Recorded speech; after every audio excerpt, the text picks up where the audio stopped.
Tu sais, ma chère amie, on dit qu'à notre âge, on a tout vu. Que la vie n'a plus de surprises, plus de leçons à nous apprendre. Mais je suis ici pour te dire une leçon que j'ai apprise en 72 ans sur cette terre. Parfois, les découvertes les plus profondes ne surviennent pas quand on est jeune et en quête, mais quand on pense avoir déjà tout trouvé sur l'amour, la confiance et le cœur humain.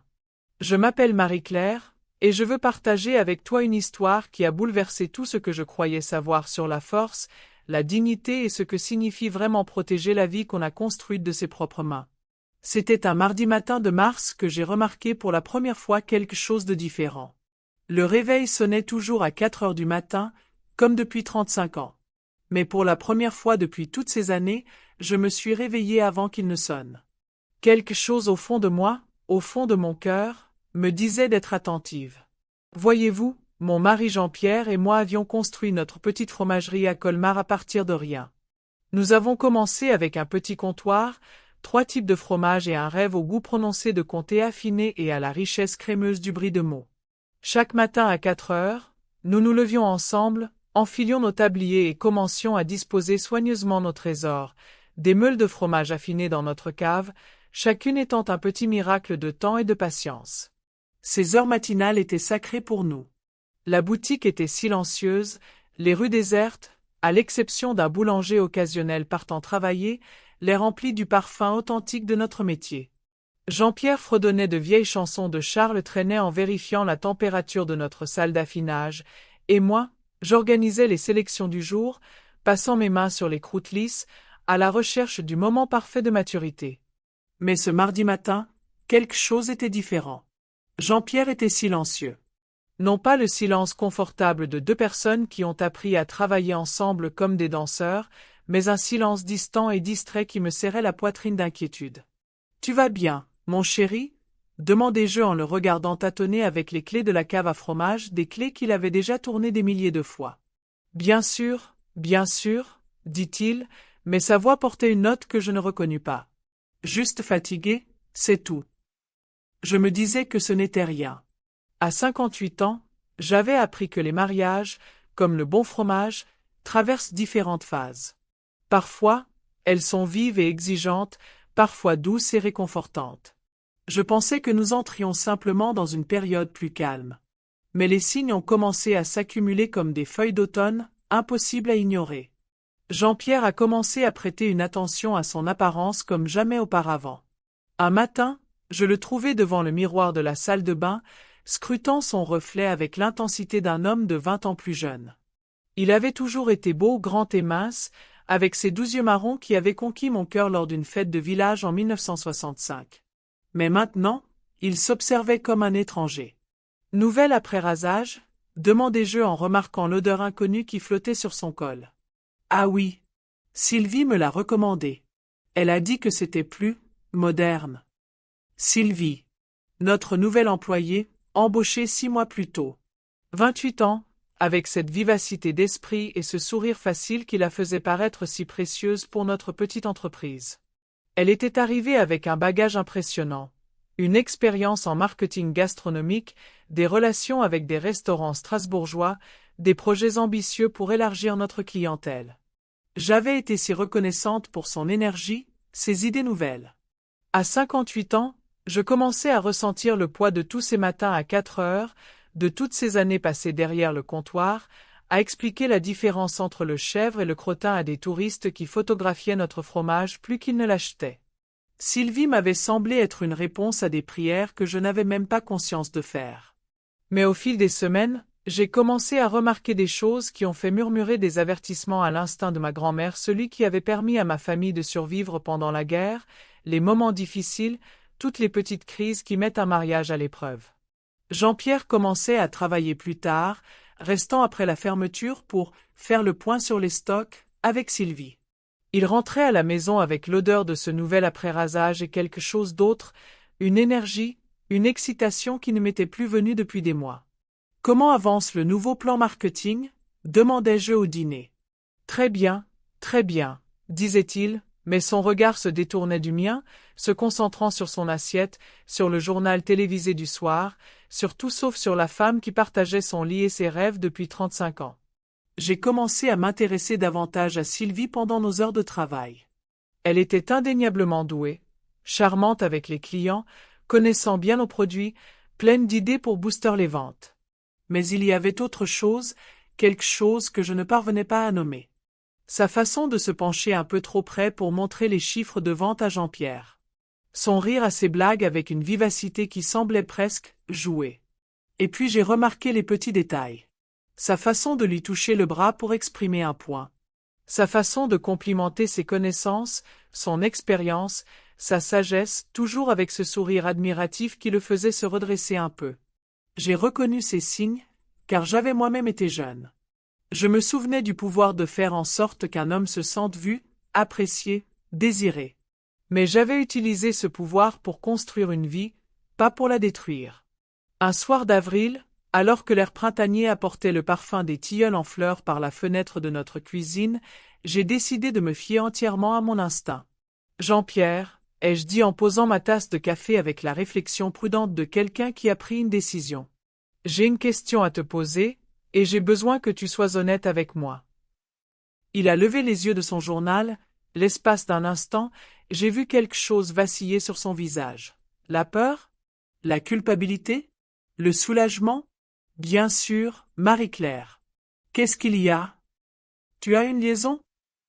La question flottait entre nous comme une odeur de fromage trop affiné, impossible de l'ignorer, impossible de faire comme si elle n'existait pas. Le visage de Jean-Pierre passa par une série d'expressions, surprise, déni, résignation avant de se fixer sur quelque chose que je n'avais jamais vu auparavant, la défiance.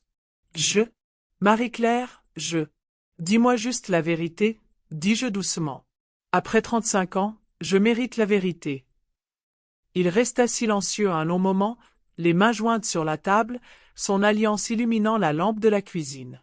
Lorsqu'il parla enfin, sa voix était plus douce que je ne l'avais entendue depuis des mois. Oui, dit-il. Je suis désolé, mais oui. Le mot me frappa comme un coup de poing. Même si je m'en doutais, même si je m'étais préparé à ce moment, la réalité, sa simplicité, sa simplicité, sa simplicité, sa simplicité, me coupèrent le souffle. Combien de temps? J'ai demandé, surprise par la fermeté de ma voix. 3 mois, a-t-il dit. Peut-être 4. Et c'est Sylvie. Ce n'était pas une question. Nous le savions tous les deux. Il a hoché la tête, incapable de me regarder. J'étais assise dans notre cuisine, entourée de 35 ans de repas partagés, de rêves partagés, de matinées et de nuits partagées, et j'ai senti quelque chose en moi se fissurer. Mais ce n'était pas seulement un chagrin d'amour, c'était autre chose. Quelque chose de plus dur et de plus précis. Je vois, ai-je finalement dit. Et que comptez-vous faire à ce sujet? Il m'a alors regardé, et j'ai compris qu'il s'attendait à des larmes, des accusations, un drame. Mon calme a semblé le déstabiliser plus que des cris ne l'auraient fait. Je ne sais pas, a-t-il dit. Je suis perdu. Je tiens à toi, Marie-Claire. Je le serai toujours. Mais je me sens, vivante comme je ne l'avais pas ressenti depuis des années. Vivante. Le mot m'a blessé parce que je l'ai compris. Je me souvenais de ce que c'était que d'être jeune et de découvrir l'amour, de sentir que le monde regorgeait de possibilités. Mais je savais aussi quelque chose que Sylvie, à 28 ans, ne pouvait comprendre. Se sentir vivante au prix de détruire la vie des autres, ce n'est pas vraiment vivre. J'ai besoin de temps pour réfléchir, lui dis-je. Ce soir, je dormirai dans la chambre d'amis. Cette nuit-là, allongé dans le lit étroit où ma mère avait dormi pendant sa dernière maladie, j'ai fixé le plafond et pris une décision. Je ne serai pas le genre de femme à supplier, à faire des scènes, à essayer de rivaliser avec une femme de 30 ans plus jeune. J'avais plus de dignité que ça. Mais je ne serai pas non plus le genre de femme à accepter la trahison, à s'effacer discrètement pour laisser place au bonheur d'autrui construit sur les ruines du sien. Je serai tout autre chose. Le lendemain matin, je me suis réveillée à 4 heures comme d'habitude, mais au lieu d'aller faire les courses, je me suis assise à ma table de cuisine avec une tasse de café et un carnet, et j'ai commencé à planifier. D'abord, il me fallait comprendre exactement à quoi j'étais confrontée. Était-ce simplement une crise de la quarantaine qui allait s'éteindre d'elle-même, ou y avait-il quelque chose de plus calculé à l'œuvre? J'ai décidé d'observer. Pas exactement pour espionner, mais pour prêter attention comme les femmes de ma génération avaient appris à le faire, discrètement, attentivement, sans ostentation. Ce que j'ai découvert au cours des semaines suivantes a tout changé. Sylvie n'avait pas seulement une liaison avec mon mari. Elle étudiait notre entreprise avec l'intensité de quelqu'un qui projetait de la reproduire. Je l'ai vue photographier nos systèmes de stockage de fromage avec son téléphone. Je l'ai vue noter les noms et coordonnées de nos fournisseurs. Je l'ai vue poser des questions détaillées sur nos processus de vieillissement, notre approvisionnement, nos relations clients. Et puis j'ai fait une découverte qui a transformé mon chagrin en quelque chose de bien plus dangereux, la fureur. J'avais toujours géré notre comptabilité, mais Jean-Pierre gérait notre compte bancaire professionnel. Un matin, alors qu'il prenait sa douche, j'ai remarqué qu'il avait laissé son téléphone sur le plan de travail de la cuisine. Quelque chose, appelez ça une intuition, appelez ça un soupçon, m'a poussé à le regarder. L'écran affichait un SMS de Sylvie, le virement a été effectué. 15 000 € devraient suffire à garantir le bail du nouveau local. On peut commencer à déménager le matériel la semaine prochaine. Mes mains tremblaient en lisant le message.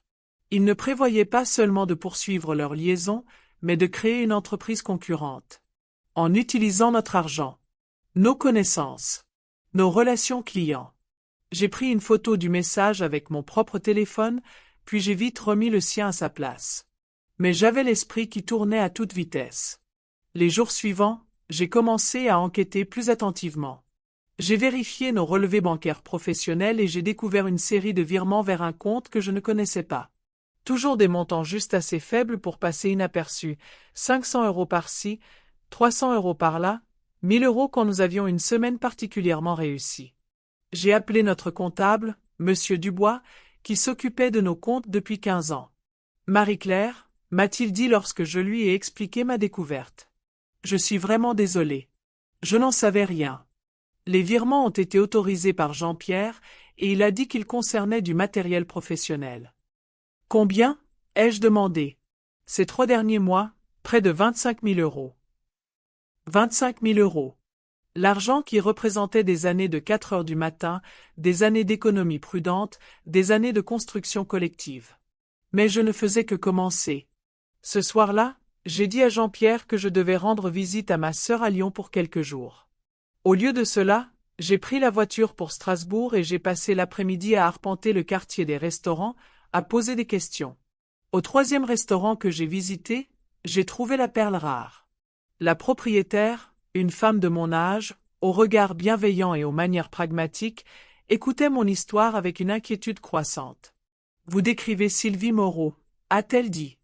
Elle a travaillé ici environ 6 mois l'année dernière.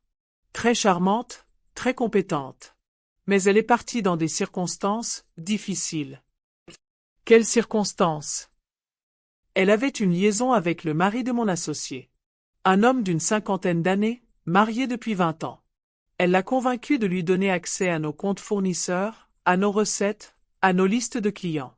Il projetait d'ouvrir un restaurant concurrent quand nous avons découvert ce qui se tramait. Mon estomac se serra. Qu'avez-vous fait?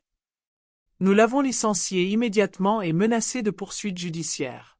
Le mari, enfin, sa femme l'a mis à la porte, mais il a fini par se ressaisir. Il a imploré son pardon. Ils sont encore en train de régler leur compte. Et Sylvie? Elle est partie. On a entendu dire qu'elle travaillait maintenant à Colmar, dans une fromagerie. Je l'ai remerciée et je suis rentré chez moi, rongé par la rage. Il ne s'agissait pas d'amour, de crise de la quarantaine ou de sentiment d'être en vie. Il s'agissait de prédation. Sylvie nous avait ciblés spécifiquement. Un couple d'âge mûr avec une entreprise prospère, un mari susceptible d'être attiré par une femme plus jeune. Mais elle avait commis une erreur cruciale, elle avait sous-estimé la femme qu'elle cherchait à détruire. Ce soir-là, j'ai commencé à planifier sérieusement. J'ai d'abord contacté notre avocat, Maître Rousseau, et lui ai expliqué la situation. Il s'est montré compréhensif mais prudent. Nous avons besoin de plus de preuves, a-t-il dit. Pour l'instant, nous avons des virements suspects, mais Jean-Pierre les a autorisés. Nous devons prouver l'intention de frauder. Quel genre de preuves? Des documents sur leur plan. La preuve qu'ils utilisent vos informations confidentielles. La preuve que c'était prémédité. J'ai passé la semaine suivante à devenir quelqu'un que je n'avais jamais été auparavant, un détective dans ma propre vie. J'ai installé un petit enregistreur dans le bureau de notre boutique, caché derrière une photo encadrée de notre premier jour d'activité. J'ai commencé à copier tous les documents commerciaux que je pouvais trouver, créant un enregistrement complet de nos procédures, de nos fournisseurs, de nos listes de clients. Puis j'ai attendu. La découverte est arrivée à un jeudi après-midi pluvieux. Jean-Pierre était allé à la banque, et Sylvie était seule avec moi dans la boutique. Elle était au téléphone, parlant à voix basse, lorsqu'un client est entré pour s'enquérir de notre fromage de chèvre affiné. Un moment, s'il vous plaît, a-t-elle dit au client, avant de poursuivre sa conversation téléphonique. Oui, j'ai toutes les informations sur les fournisseurs, disait-elle. La location de la cave est confirmée pour le mois prochain. Nous devrions être prêts à démarrer la production en juillet. Elle prévoyait de débaucher nos fournisseurs, de louer une affinerie concurrente et de lancer leur activité pendant notre période de pointe. Je servais moi-même le client, tout en écoutant la conversation de Sylvie, de plus en plus étonnée par son audace. La vieille dame ne se doute de rien, a-t-elle poursuivi. Elle est complètement absorbée par l'affaire. Elle ignore totalement que nous envisageons de reprendre l'affaire. La vieille dame. J'avais 58 ans, et pour elle, je n'étais qu'un obstacle à gérer. Ce soir-là, j'ai appelé Maître Rousseau. J'ai tout ce qu'il nous faut, lui ai-je dit. Mais je n'avais pas fini. Si Sylvie voulait jouer à la tromperie, je lui montrerais ce qu'une personne avec cette décennie d'expérience pouvait accomplir. J'ai commencé à tendre des pièges. D'abord, j'ai créé une fausse liste de clients, les noms et adresses de personnes qui n'existaient pas, mais qui semblaient légitimes. J'ai laissé cette liste là où Sylvie la trouverait, et effectivement, en moins d'une semaine, j'ai reçu un appel d'une imprimerie me demandant des cartes de visite pour plusieurs de ces noms fictifs. Ensuite, j'ai commencé à modifier nos notes de recettes. Rien de radical, juste de petits changements qui auraient donné des produits de qualité inférieure. J'ai remplacé nos temps d'affinage soigneusement calibrés par des durées légèrement plus courtes.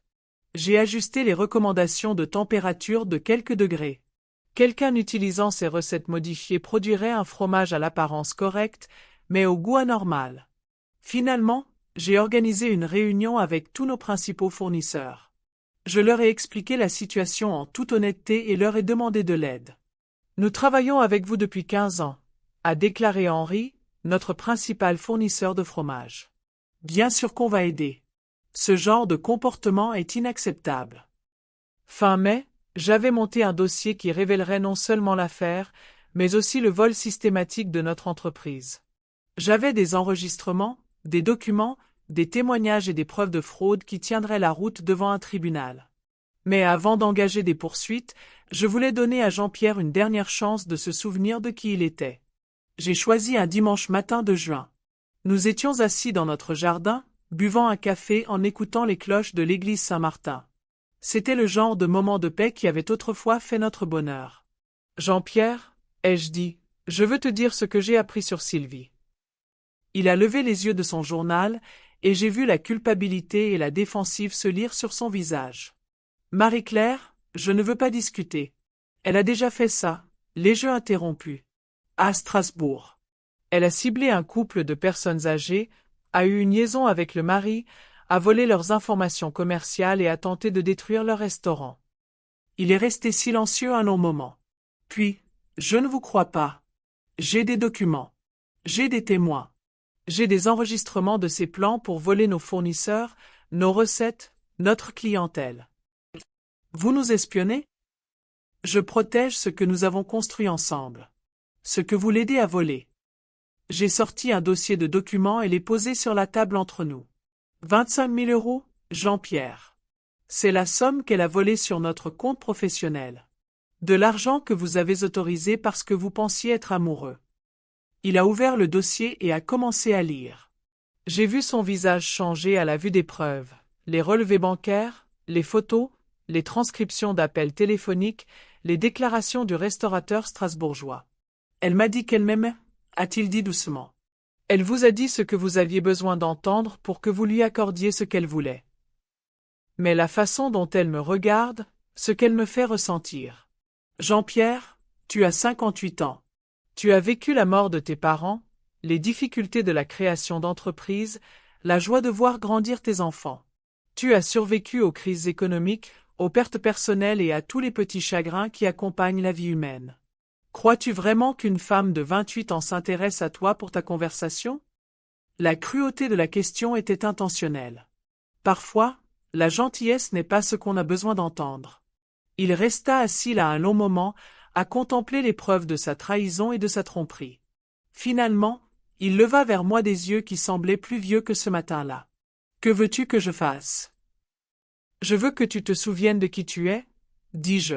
« Tu n'es pas un vieil homme stupide mené en bateau par une jolie jeune femme. Tu es Jean-Pierre Dubois, qui a monté une entreprise à partir de rien, qui a élevé 2 enfants, qui a survécu à la mort de son père à la guerre et à la longue maladie de sa mère.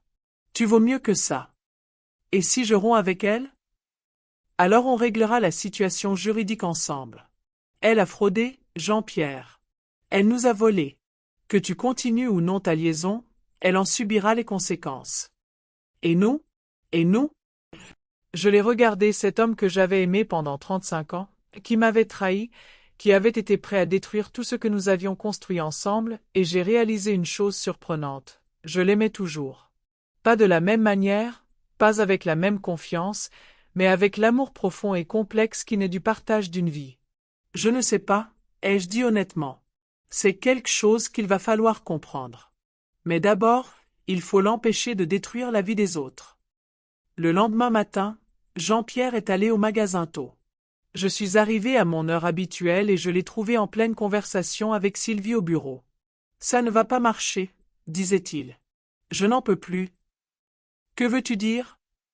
Sa voix était sèche, différente du ton mielleux qu'elle employait habituellement avec lui. « Je veux dire, je ne peux pas quitter Marie-Claire. Je ne peux pas voler notre entreprise. Je ne peux pas lui faire ça. Jean-Pierre, on a tout prévu. L'espace est loué, les fournisseurs sont en lice. On ne peut pas s'arrêter maintenant. Si, on peut. J'arrête maintenant. J'ai regardé depuis la porte le masque de Sylvie tomber enfin.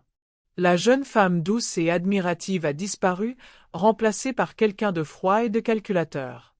Tu fais une erreur, a-t-elle dit. Ta femme est vieille, Jean-Pierre. Elle est fatiguée, elle est ennuyeuse, elle n'a rien à t'offrir. Je suis jeune, je suis passionnant, je peux t'offrir un avenir. Ma femme, a-t-il dit doucement, est la femme qui a bâti cette entreprise avec moi, qui m'a soutenu dans toutes les épreuves, qui s'est levée à 4 heures du matin pendant 35 ans pour réaliser nos rêves. Et je suis la femme qui peut te faire revivre. Non, dit-il, et j'entendis dans sa voix quelque chose qui m'avait manqué pendant des mois, la voix de l'homme que j'avais épousé. Tu es la femme qui m'a fait oublier qui j'étais. Mais je m'en souviens maintenant. Le visage de Sylvie passa par une série d'expressions, surprise, colère, calcul. Finalement, elle sourit, mais c'était un sourire différent de tous ceux que j'avais vus auparavant. D'accord, dit-elle. Mais sache que j'ai des copies de tout. Tes listes de fournisseurs, tes recettes, tes informations clients. Je peux toujours créer ma propre entreprise. Non, dis-je en entrant dans la pièce. Tu ne peux pas. Ils se tournèrent tous les deux vers moi. Le visage de Jean-Pierre exprimait à parts égales le soulagement et la honte. Celui de Sylvie exprimait une haine pure. Les fiches de recettes que tu as copiées sont fausses, continuai-je. Les informations sur les fournisseurs sont obsolètes. Les listes de clients incluent des personnes qui n'existent pas. Et votre compte professionnel, celui sur lequel vous transfériez notre argent, a été gelé par les autorités. Vous ne pouvez rien prouver, dit-elle, mais sa voix manquait de conviction. En fait, si. Je sortis mon téléphone et passai un enregistrement de sa conversation sur la prise de notre entreprise, sur la vieille dame, qui ne se doutait de rien. Son visage pâlit. Vous avez 30 minutes pour ranger votre bureau et partir, dis-je. Après, j'appelle la police. Ce n'est pas fini, dit-elle, mais elle se dirigeait déjà vers la porte. Si, c'est fini, répondis-je. C'est fini. Après son départ, Jean-Pierre et moi restâmes dans la boutique silencieuse, entourés des meules de fromage qui avaient été le fruit de notre vie, respirant un air qui ne semblait plus empoisonné par les mensonges. « Je suis désolé, dit-il. Je suis tellement désolé, Marie-Claire. Je sais que tu le hais. Peux-tu me pardonner? J'y ai réfléchi un long moment. Je ne sais pas encore. Mais je suis prêt à essayer. Et maintenant? On porte plainte. On récupère ce qu'on peut de l'argent volé. On reconstruit nos relations professionnelles. On trouve comment se faire confiance à nouveau. Et si on n'y arrive pas? Alors on trouvera comment se séparer dans la dignité et l'équité. Mais Jean-Pierre, quoi qu'il arrive entre nous, je veux que tu te souviennes d'une chose, tu n'es pas victime du charme d'une jeune femme. Tu es un homme qui a fait des choix. Assume ses choix, apprends et fais mieux. Il a hoché la tête, et j'ai vu qu'il comprenait. Au cours des mois suivants, nous avons porté plainte. Sylvie a été reconnue coupable d'escroquerie et condamnée à des dommages et intérêts. Le restaurateur de Strasbourg m'a appelé pour me remercier. Apparemment, Sylvie avait prévu de cibler un autre couple là-bas, mais notre affaire avait révélé son comportement. Jean-Pierre et moi avons consulté un thérapeute. Nous avons eu des conversations difficiles sur la confiance, sur le vieillissement, sur ce que signifie choisir quelqu'un chaque jour pendant 35 ans. Certains jours étaient plus difficiles que d'autres. Mais nous avons aussi redécouvert des choses que nous avions oubliées l'un de l'autre. Sa façon de me faire rire.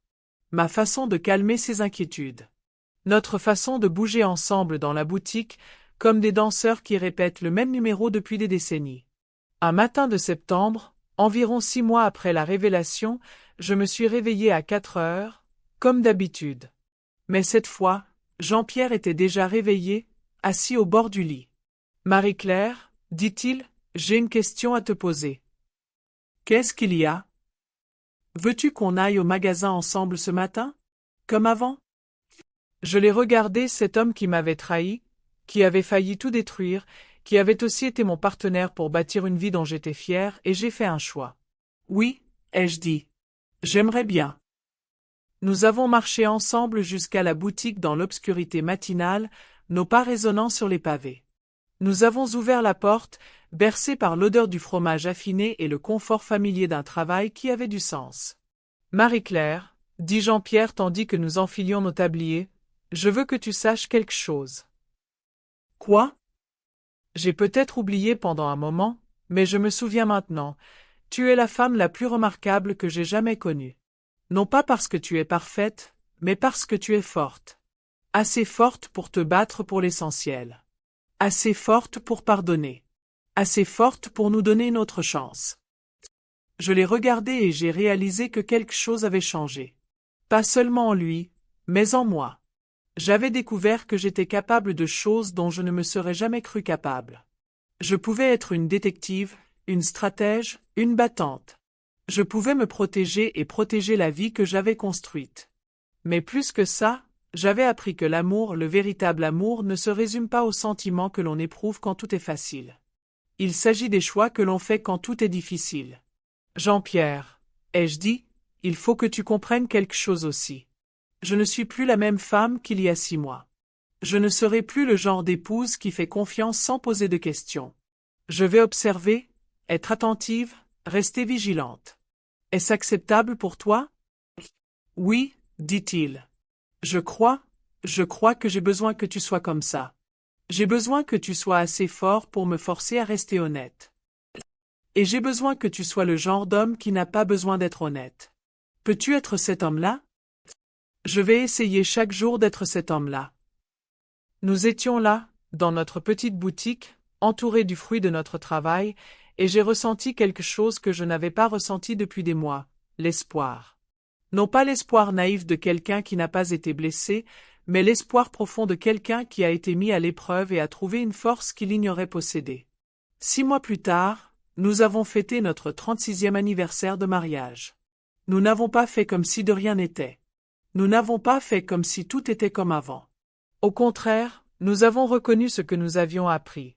La confiance, une fois brisée, peut être reconstruite, mais elle ne sera plus jamais la même. Elle sera plus intentionnelle, plus précieuse, mieux entretenue. Au dîner d'anniversaire, Jean-Pierre leva son verre et dit « À Marie-Claire, qui m'a appris que le véritable amour ne consiste pas à se sentir jeune à nouveau. C'est vieillir avec quelqu'un qui vous donne envie d'être meilleur que vous-même. Et j'ai levé mon verre et dit, à Jean-Pierre, qui m'a appris que pardonner ne signifie pas oublier. C'est choisir de construire quelque chose de nouveau à partir des morceaux de quelque chose qui a été brisé. Nous sommes toujours mariés aujourd'hui. Nous nous levons toujours à 4 heures du matin. Nous gérons toujours notre petite fromagerie ensemble. Mais nous le faisons avec la conscience de nous être choisis à nouveau, non par habitude ou par commodité, mais par la profonde conviction que certaines choses valent la peine d'être défendues. Et lorsque de jeunes couples entrent dans notre boutique, main dans la main et se regardent avec cet amour éclatant et inconditionnel qui précède les épreuves de la vie, j'ai envie de leur dire, profitez de cette étape. Elle est belle. Mais n'ayez pas peur des étapes qui suivent.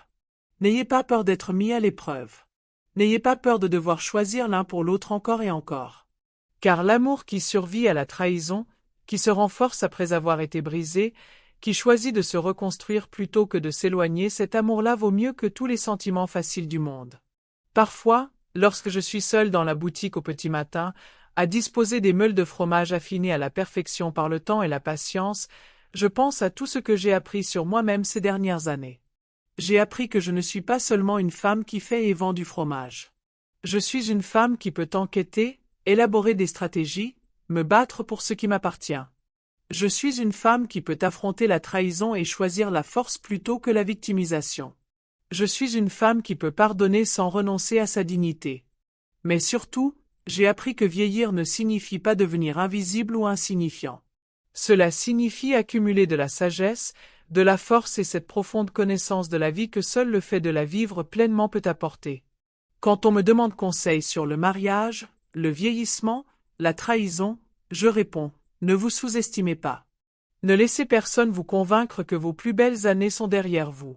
À 58, 68, 78 ans, vous avez encore des choix à faire, des combats à mener, de l'amour à donner et à recevoir. Une femme qui peut se lever à 4 heures du matin pendant 35 ans pour bâtir une entreprise n'est pas une femme facile à vaincre. Une femme qui peut élever des enfants, survivre à la perte, s'adapter au changement et trouver encore de la joie dans le simple plaisir d'un fromage parfaitement affiné n'est pas une femme à prendre à la légère. Et si quelqu'un, que ce soit une jeune femme qui pense pouvoir vous voler votre vie, un mari qui pense pouvoir vous abandonner pour un modèle plus récent, ou un monde qui essaie de vous convaincre que vous avez dépassé la fleur de l'âge vous sous-estime, eh bien, c'est son erreur. Parce que nous savons des choses qu'ils ignorent. Nous savons que la vraie force ne réside pas dans la jeunesse, la beauté ou l'enthousiasme.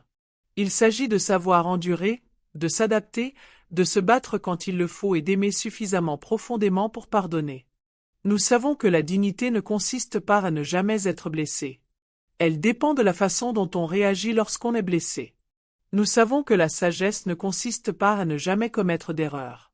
Il s'agit d'en tirer des leçons et de faire de meilleurs choix la prochaine fois. Et nous savons que l'amour véritable et durable, ne se résume pas à des papillons dans le ventre ou à l'excitation de la nouveauté.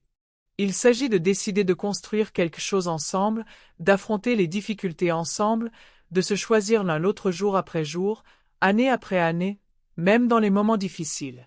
Surtout dans les moments difficiles. Alors, à vous tous qui m'écoutez, qui avez vécu assez longtemps pour comprendre que la vie est compliquée, belle, parfois douloureuse et qu'il vaut toujours la peine de se battre, je tiens à vous dire ceci, vous n'êtes pas invisible. Vous n'êtes pas sans importance. Vous n'avez pas passé votre apogée. Vous êtes des femmes et des hommes qui ont accumulé des décennies d'expérience, de sagesse et de force. Vous êtes des personnes qui ont appris à aimer profondément, à pardonner pleinement et à vous battre avec acharnement pour l'essentiel. Et si quelqu'un essaie de vous dire le contraire, si quelqu'un essaie de vous convaincre que vos meilleurs jours sont derrière vous, rappelez-lui et à vous-même que vous ne faites que commencer. Car le meilleur fromage, après tout, est celui qui a été affiné à la perfection. Et vous aussi.